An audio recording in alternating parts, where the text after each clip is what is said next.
You all thought the Bulls were about to get their third win in 4 games. Chicago Bulls said, hold my beer. Talk about it right after this.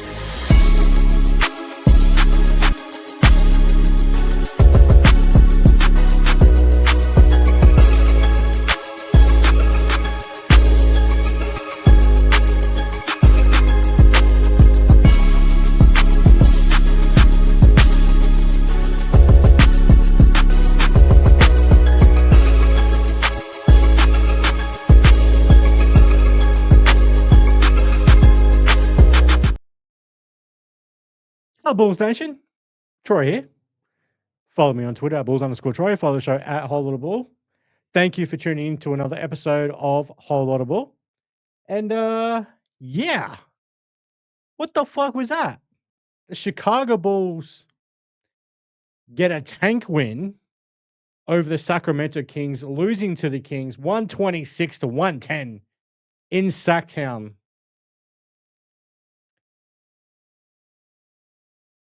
A lot of y'all think the Bulls were about to get their third win in 4 games. A game, yes, the Chicago Bulls should have absolutely won. But for those of you who listen to me regularly, would know that even before this West Coast trip, and certainly after that win against the Phoenix Suns, I was predicting a loss to the Sacramento Kings. Why? Because it's the Chicago Bulls. Well, Russell, the Sacramento Kings, the Kongs, the Queens, already no Zach LaVine, no Domantas Sabonis, no DeAndre Hunter, who they acquired at the trade deadline, have 2 games, gets a hit to the eye, and he goes out with retinal surgery. Keegan Murray out. And then at the last minute, DeMar DeRozan is out. Chicago Bulls. They've been hit by injuries, but regained Josh Giddey, Matas Buzelis, Jalen Smith, and Patrick Williams. So on paper, you're like, oh, yeah, the Bulls are going to destroy the Sacramento Kings. Think again. The Bulls are the ones who get destroyed in this game. And it was disgusting basketball. It was flat out disgusting. Now, Colin Sexton in this game continues his hot streak. He finishes with 28 points, 9 of 12 from the field for Colin Sexton, 7 of 9 from beyond the arc. He was on fire. But at some point in the third quarter or early fourth quarter, the news comes out from the Chicago Bulls, oh, he's got a lower left contusion, is out for the rest of the game. Did the Bulls just say, yeah, we're getting a little bit too close to winning this game. Okay, Colin, come sit your butt down. We don't need you doing, again, what you did the other day. Come take a seat. Probably not. Colin Sexton is an absolute animal. He's a dog. There's no way he's going to be like, oh, yeah, okay, no worries. We'll fake an injury. Okay, so that part didn't happen, but hey, it's fun to speculate. Josh Giddey, he had, look at the raw box score numbers: 15 points, 12 rebounds, 10 assists. He's 16th triple double as a Chicago Bull. Now puts him outright number 2 all time in Chicago Bulls triple doubles totals, overtaking Scottie Pippen. So he's now 12 behind Michael Jordan for number 1 all time. So I would dare say probably at some point next season, Josh Giddey will overtake Michael Jordan for the all-time triple-double number. I mean, it's possible that Josh Giddey could end up with a couple more this year. If he does a couple more this year, that would make him 10 for the season. And then he essentially needs another 10 or more, 10 or 11 next year. I can see Josh Giddey overtaking MJ for the all-time leader in Chicago Bulls triple-doubles. But 6 of 13 from the field, 2 of 6 from beyond the arc. Not a great Josh Giddey game. Now 3 turnovers. Now 2 of those are probably really dumb turnovers. So not great. But hey, if Josh Giddey can get a triple-double shooting 46% and 30 from the field and 33% from beyond the arc with just the 3 turnovers, and we're all like, he doesn't look great. Early in this game, shout out to the guys in the Discord, shout out Luke. I was saying early in this game, and I had said it going into this game, with all the guys that returned from injury today, you don't bring him back if they're 75% healthy. You don't bring him back if they're 90% healthy or 95% healthy or 99.9% healthy. Unless they are 100% healthy, you sit their butts down. Early in this game, I'm watching Josh Giddey run up and down the court. And yes, he's not the quickest nor the most athletic player in the league already. But I could tell early the way that Josh Giddey was running, that ankle is still bothering him. Sit him the fuck down. I don't care if you got a triple-double. I don't give a shit. That ankle is clearly not 100% healthy. Sit Josh Giddey down. If the same is with Matas Buzelis, if his ankle is not 100% healthy, sit him down. Jalen Smith, if that calf injury is not 100%, sit him down. Patrick Williams, just sit him down anyway. Regardless if he's 100% healthy or not, just sit him down anyway. Sorry, Luke. But, my God, Patrick Williams. I don't want to see, in the not long after the game in the Discord, I was saying about Leonard Millard. I'm good on this guy. I don't need to see him play. I'd rather see him play than Patrick Williams. This is. At what point does 18? Okay, I'm getting really frustrated. At what point does him having an $18 million a year contract just no longer matter? His production on the floor is what matters. He ain't giving you that. Sit him down. You know what? Because at least Leonard Miller, as much as I don't think he should be on this roster next season, at least he has a heartbeat. At least he's given effort and energy out there. God damn. Matas Buzelis in this game, 5 of 12 from the field, 2 of 6 from beyond the arc overall, 20 points, 8 rebounds, 4 assists. So, three blocks as well for Matas, 3 turnovers, 3 fouls. Not all that bad. But Matas, I think, only had 2 points at halftime. You need to. This was a game where Matas Buzelis needs to come out and go right from the start. I'm better than all y'all out here. I'm the best player on the floor, and I'm going to show you why. Now, finishing with 20 points, 8 boards, 4 assists, yeah, not that bad. But Matas didn't show me he's the best player on the floor. So, in that sort of context, I am disappointed in Matas' performance in this game. Jalen Smith, his first game back in a number of times, comes off the bench, plays 20 minutes, 1 of 6 from the field, 1 of 5 from beyond the arc, 1 of 4 from the free throw line.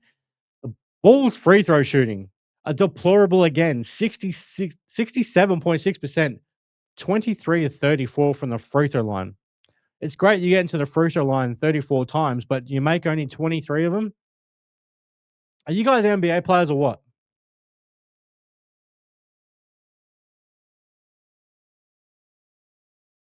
Nick Richards off the bench, 10 boards, 11 assists, so another double-double off the bench there for Nick Richards. I need to see Nick Richards starting at the center position over Gershon Yabusele.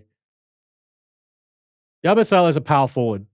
I need to see an actual center starting at the center position for the Chicago Bulls, especially a center who, by all intents and purposes, is a defensive-minded center, is a rim-running lob threat as well. The type of center that, while not the high caliber of that type of center, but the archetype of center that a lot of us Bulls fans have been screaming out to pair with Josh Giddey.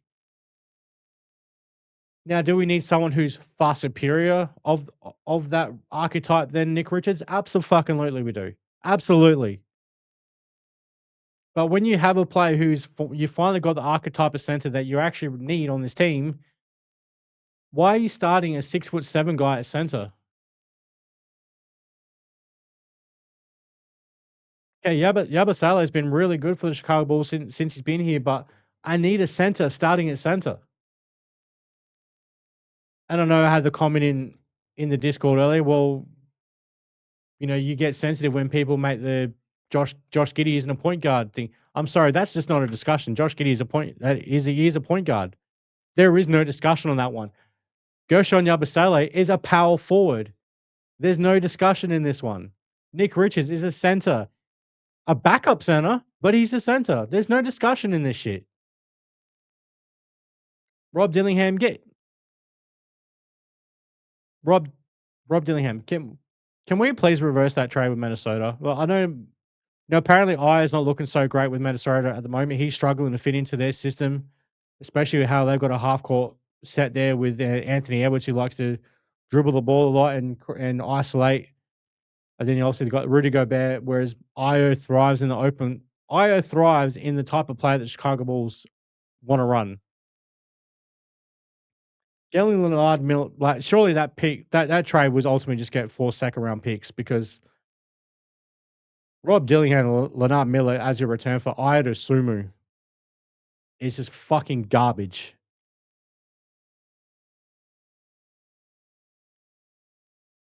Yeah. Sacramento Kings. Well, Russell Westbrook, you know, what is he, 18 years into his NBA career? He's what, 37, 38, 39 years old now? I don't know how, I can't remember how old he is. Frankly, I don't really give a shit right now. He gets a triple double as well. Shout out to okay. As much as me and Reese Brown have given each other shit on the Discord, shout out to you. You put money, I think you put money on the Kings to win, and both for Russell Westbrook and Josh Giddey to get a triple double each. Man got his paper today. Well done. I was contemplating on at least putting Josh Giddey getting a triple double, and yeah, regretting that move. But hey, yeah, Westbrook finishing with 23 points, 11 boards, 12 assists, 7 to 17 from the field, but 3 of 5 from beyond the arc for Russell Westbrook. Russell Westbrook, 3 of 5 from downtown. Okay. Maxime Raynaud, a guy that the Bulls probably should have been more aggressive in chasing in the second round. Instead, we end up with setting up trading down from the spot that ultimately end up being Rocco Zikarsky, who I would have loved to have Rocco Zikarsky. We trade down to from 45 to 55 and end up with Lachlan Ulbrich. Hey, I'm not mad at ending up with Lockie Ulbrich, but damn, would I rather have Maxime Raynaud? Absolutely. I would have rather be aggressive and trade up. As much as I'm going to back my guy Lockie, I still want good players on this team. Maxime Raynaud in this game, 26 points, 11 boards, 10 of 20 from the field. Now, was he feasting off of Russell Westbrook? Yeah, absolutely he was. But hey, he was feasting off the opportunities he was given.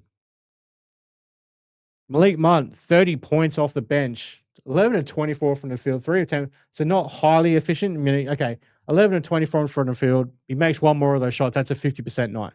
But 3 of 10 from beyond the arc, 5 assists, 4 rebounds. Malik Monk just absolutely tortured the Chicago Bulls all game long. This game was flat out embarrassing for the Chicago Bulls. Like, wow. Just wow. The tank, this was an equal it out in terms of getting a tank loss. And excuse me, I keep hitting my desk and knocking the camera. This was an evener upper from winning the Phoenix game because no one in hell thought we were going to beat the Phoenix Suns, and rightfully so. People would have thought that we're going to beat the Sacramento Kings. It's the other way around. We beat the Suns and lose to the Kings, so that kind of equaled itself out in the end there. But really, the Bulls should be 0-2 on this West Coast trip so far. The Phoenix Suns just took the Chicago Bulls extremely lightly. Just thought they were going to rock up and win just by being on the court. Whereas like these young guys out there for the Sacramento Kings, like Maxime Raynaud, Daquan Plowden, Neat Clifford, Malik Monk, Maxime Raynaud, Neat Clifford, like these guys are coming out and hungry and got after the Chicago Bulls. And Russell Westbrook, well, we all know his entire career, he plays hungry. He wants to come out and destroy you. The Bulls just did not come with the effort and energy that was required. And like when you expected more out of Josh Giddey, Matas Buzelis, despite Josh Giddey's triple double, despite Matas having 20 points and 8 boards, you still expected a lot more out of them. So, but hey, it is what it is. The Chicago Bulls are off to San Francisco for the next game against the Golden State Warriors. I'm not sure what their injury list is looking like at the moment. I'm not sure if Steph Curry's back from injury. I mean, obviously Jimmy Butler's gone for the year with the torn ACL. But that's a game I fully expect the Chicago Bulls to lose. And then we head to LA for 2 games, one against the Clippers, one against the Lakers. Both those games, so these next 3 games, I expect the Chicago Bulls to just get destroyed. Plain and simple.